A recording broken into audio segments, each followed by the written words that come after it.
So what is up guys, welcome to the channel. मेरा नाम है शिवम एंड आज जब मैं आप लोगों के साथ बात करने वाला हूँ एक प्रोजेक्ट के ऊपर। आपको क्या दो तीन इंपॉर्टेंट चीज़ें हैं जब आप रिसर्च कर रहे हो अपनी, आपको देखनी है। बार बार हम लोग जो है बहुत सारे यूट्यूबर्स आपको बताते हैं कि अपने खुद का रिसर्च करना बहुत ज़्यादा ज़रूरी होता है। यूट्यूबर्स को आप थोड़ा एजुकेशन के लिए फॉलो ज़रूर कर सकते हो, बेसिक इन्फॉर्मेशन के लिए फॉलो कर सकते हो, बट पैसा डालने से पहले आपको देखना होता है कि आप वो प्रोजेक्ट समझते हो या नहीं। एंड कुछ चीज़ें इंपॉर्टेंट हैं जो देखनी है, जिसके बारे में मैं आज बात करूंगा। इसी का पैरेलल वर्जन स्टॉक मार्केट के लिए क्या क्या चीज़ें देख सकते हैं, क्या सबसे ज़्यादा इंपॉर्टेंट चीज़ होती है, वो वीडियो भी आपको आज या कल में फाइनेंशियल फंडा चैनल पे मिल जाएगा। तो फाइनेंशियल फंडा चैनल भी आप चेकआउट करके रखना। Let's talk about crypto guys. तो क्रिप्टो में हमें पहले तो इशू समझना है कि एक इशू क्या है। जब हम एक प्रोजेक्ट को इवैल्यूएट करना चाहते हैं, उसमें पैसा डालना चाहते हैं, so given the fact number one, crypto के लैंडस्केप में बिकॉज रेगुलेशंस नहीं है, मार्केट ज़्यादा वॉलेटाइल है, बट रग पुल्स पॉसिबल हैं, राइट। रग पुल क्या होता है? रग पुल होता है कि जब किसी बंदे ने एक प्रोजेक्ट निकाला, आपने पैसा डाला, भग गया वो। तो बहुत बार अनोनिमस टीम्स ये करती हैं। एज एन एग्जाम्पल उसको बोलते हैं रग पुल, मतलब आपके पैरों के नीचे से कारपेट हटा दिया उन्होंने, तो रग पुल कर दिया। That is one. Second important चीज़ ये होती है, हमें देखना है कि वो एक्चुअली कुछ कर रहे हैं नहीं कर रहे हैं। तो जैसे स्टॉक मार्केट का जैसे मैं बता रहा था, वहाँ पे इंपॉर्टेंट होता है कि हम फाइनेंशियल स्टेटमेंट्स देख के समझ पाएँ कि इस कंपनी के अंदर क्या चल रहा है। सेम चीज़ यहाँ पे होती है स्मार्ट कॉन्ट्रैक्ट्स देख के समझ पाना। अब आप बोलोगे यार मैं तो टेक वाला बंदा नहीं हूँ, मेरे को स्मार्ट कॉन्ट्रैक्ट समझ नहीं आता। That is fine, no problem. But वो स्मार्ट कॉन्ट्रैक्ट्स अगर आप देख के थोड़ा बहुत समझ सकते हो, वेल एंड गुड। नहीं समझ सकते तो आगे की जो मैं चीज़ें बता रहा हूँ वो बहुत ज़्यादा इंपॉर्टेंट है। तो वो एक चीज़ हो गई, उससे हमें पता लगता है कि ये लोग चाहते क्या है स्मार्ट कॉन्ट्रैक्ट देख के। But moving on to the project के अंदर इंपॉर्टेंट चीज़ें क्या देखनी है। तो लेट्स से मार्केट में कोई नया प्रोजेक्ट आता है, आप उसमें पैसा डालना चाहते हो, तो फर्स्ट चीज़ जो आपको गाइस देखनी है वो देखनी है उनकी टीम। टीम में दो तरह के लोग होंगे, एक होंगे जो उनके अंदर काम करते हैं उस प्रोजेक्ट में, दूसरे होंगे एडवाइजर्स स्लैश इन्वेस्टर्स। पहले बात करते हैं टीम के बारे में। अनोनिमस टीम से मेरा ओपिनियन ऐसा है, दूर रहना चाहिए। नाउ एक्सेप्शंस हैं, यस, पैनकेक स्वैप जैसा एक्सेप्शन है, but in general anonymous teams, anonymous मतलब जिसका नाम नहीं है, आता पता नहीं है, उनसे नॉर्मली दूर रहना चाहिए। क्योंकि आप समझ ही रहे हो, जब किसी टीम वाले ने अपना नाम ही नहीं दिया है तो थोड़ा सा यहाँ पे ना रिस्की सिचुएशन हो जाता है कि अपने को पता नहीं है कि उनका एम क्या है, क्या करना चाहते हैं ना।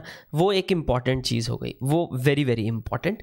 टीम में एनोनिमस नहीं है, एंड जो लोग टीम में हैं उनको किस तरह का एक्सपीरियंस है, क्या उनके मोटिवेशंस हैं, उनके यूजुअली आपको सोशल मीडिया प्रोफाइल्स जो है उस प्रोजेक्ट के वेबसाइट पे लिंक्ड मिल जाएंगे।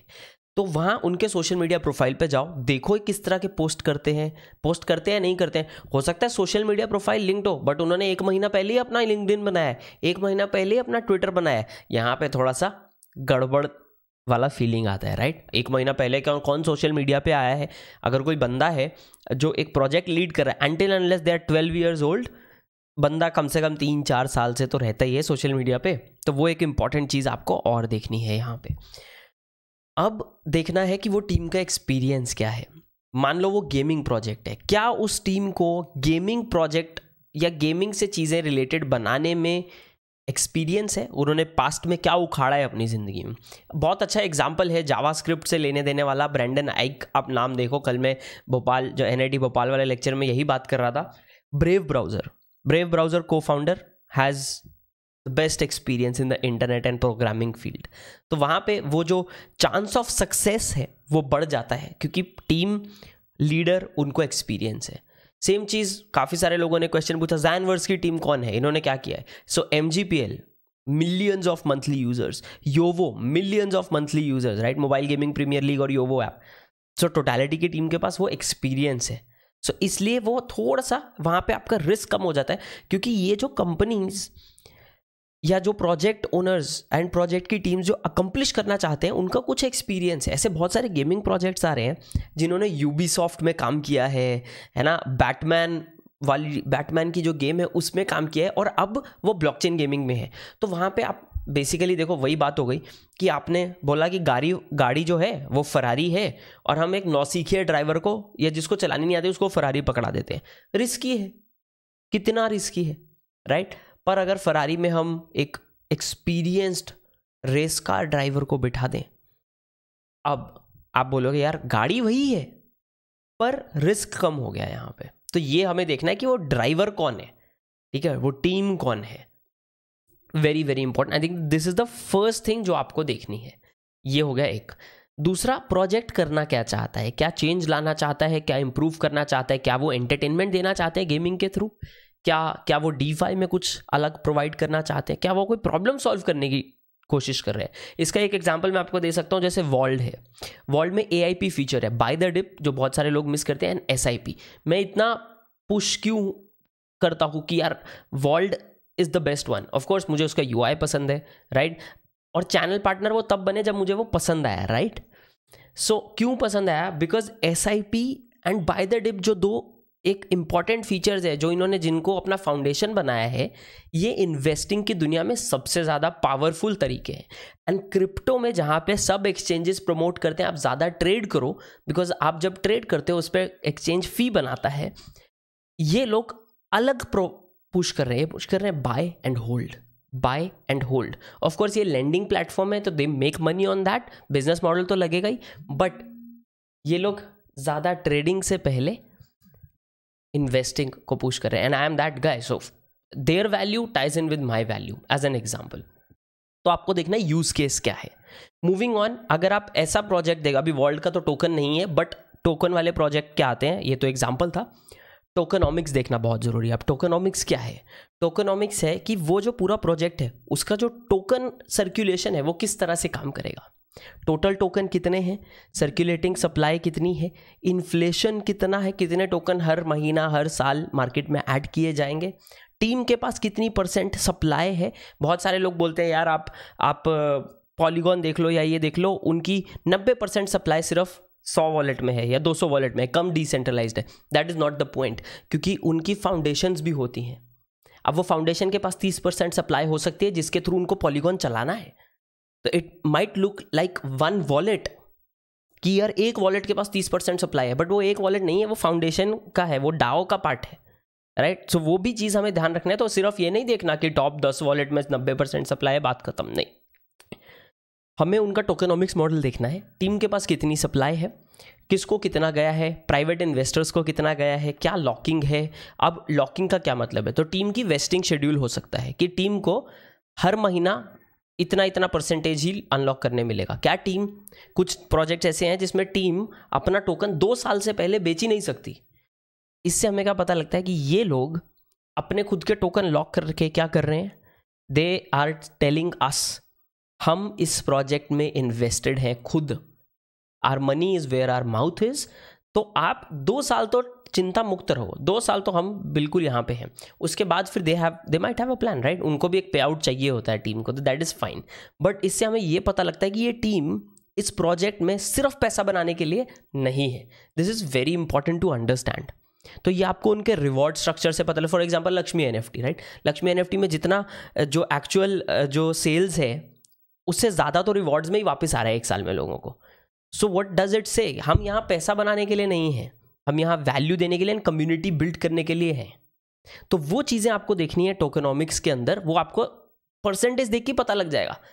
30% सप्लाई टीम के पास है, थोड़ा not a good idea, right? 10% supply team के पास है, गुड।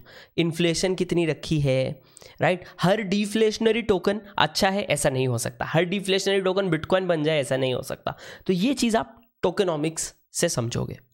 मूविंग ऑन, जो चीज़ मैंने पहले टीम वाले पार्ट में स्किप की वो है इन्वेस्टर्स एंड एडवाइजर्स। इनके एडवाइजर्स कौन है? क्या वो एडवाइजर कोई टॉप ऑफ द फील्ड बंदा है या ऐसे ही कोई है, राइट? अभी टॉप ऑफ द फील्ड का मतलब ये नहीं है कि वो फेमस होना चाहिए, I mean they need to know what who they are.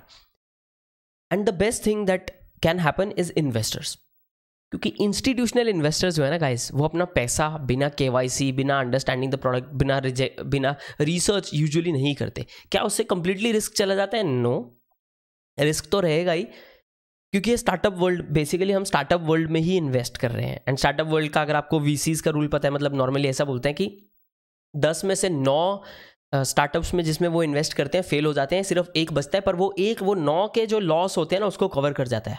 तो वही सेम चीज़ हम क्रिप्टो में कर रहे हैं। So we have to look at कि उनके इन्वेस्टर्स कौन है, राइट? अगर किसी के पास A16Z है, एनीमोका है, राइट, मतलब ओवरऑल एक हाई क्वालिटी इन्वेस्टर अपना पूरा रिसर्च करके ही इन्वेस्ट करता है। So we have a positive signal, क्योंकि अपने पास ना सारा इन्फॉर्मेशन पहुंचेगा नहीं, बट ये इन्फॉर्मेशन से हमें थोड़ा सा आइडिया हो जाएगा। लास्टली गाइज, जो बोनस टिप मैं आपको दे सकता हूं, जो I think has worked the best for me personally, is कि उनके टीम का जो टीम लीडर्स हैं and I mean CEO, CMO, ये सब लोगों के ना आपको कहीं कहीं इंटरव्यूज़ और वीडियोज़ मिल जाएंगे, आज नहीं तो 2 साल पुराने वाले, ठीक है? अब 5 साल पहले उसने क्या किया था उस पर जज करने का मतलब बनता नहीं, बट 1 से 2 साल की रेंज में आपको जो इंटरव्यूज़ मिलते हैं ना उसमें आपको पता लग जाएगा बंदा है कैसा। वो इंटरव्यूज़ देखो। अभी अपना अगर पैसा लगाना है तो इतना टाइम तो आपको देना ही पड़ेगा। All of this will take maybe 2, 3, 4 hours.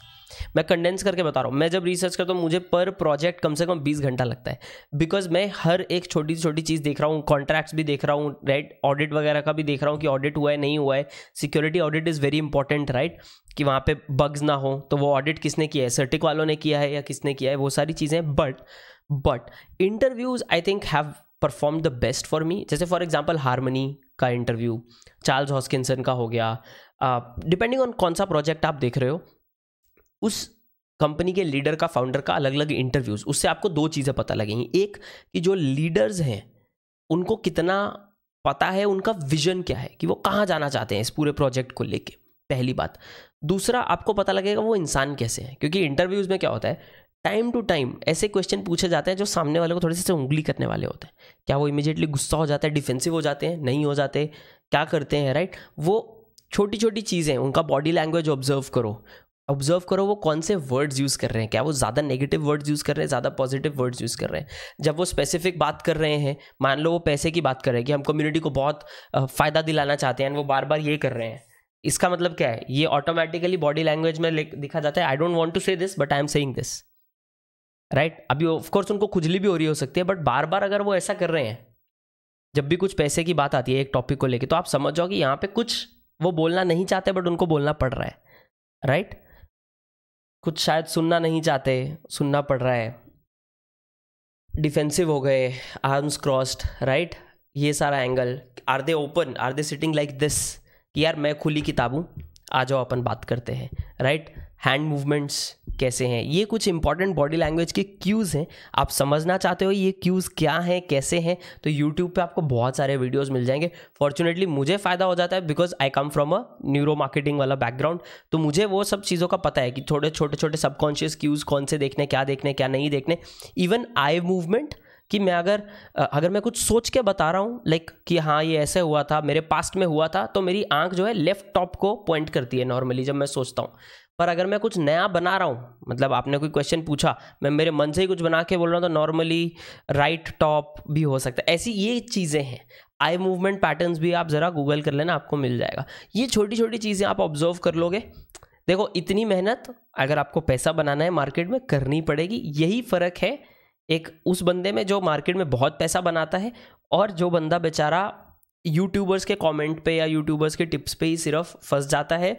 इतना ही फ़र्क है 2 लोगों में। ये बंदा टाइम नहीं देता अलग से अपने खुद के बेस पे, ये बंदा टाइम देता है। That's it. अदरवाइज क्या होता है, कब बेचूं कब नहीं बेचूं, होल्ड करूं या क्या करूं, समझ नहीं आ रहा, अब क्या करूं, टेंशन हो गई है, फिर यहाँ गड़बड़ हो जाती है। तो ये कुछ चीज़ें हैं जिसके थ्रू आप रिसर्च कर सकते हो। आपको पता ही है, लोन लेके पैसा मत डालना, क्रेडिट कार्ड से, क्रिप्टो, स्टॉक्स, कहीं पे भी पैसा मत डालना। वो वाला पैसा कभी मत डालना मार्केट में which you can not afford to lose. मतलब आपको 6 महीने में ज़रूरत है, 3 महीने में ज़रूरत है, कॉलेज फ़ी, घर के बिल्स का, कुछ भी ऐसा पैसा नहीं डालना है। The only money you will ever put in the market, make sure, ये आप रूल बना लो ज़िंदगी का, इज़ द मनी, अगर वो ज़ीरो चला जाए, आपका लाइफ अफेक्ट ना हो। क्योंकि यू विल बी सरप्राइज्ड कि कितनी प्रॉब्लम्स आती हैं जब मार्केट 50% डंप हो और हमें एकदम से पैसे की ज़रूरत पड़ जाए। बहुत बहुत बहुत इश्यूज आते हैं, तो please avoid doing that's it. ये है आज का वीडियो। होप ये वीडियो आपको अच्छा लगा हो। एज ऑलवेज, अगर ये वीडियो अच्छा लगा है और इसमें से आपको कुछ सीखने को मिला है, मुझे नीचे कमेंट्स में बताएं कि आपकी फेवरेट टिप आपको कौन सी लगी है इस वीडियो में। This is Shivam signing off. मैं आप लोगों को मिलूंगा गाइज अगले वीडियो में, तब तक के लिए बाय।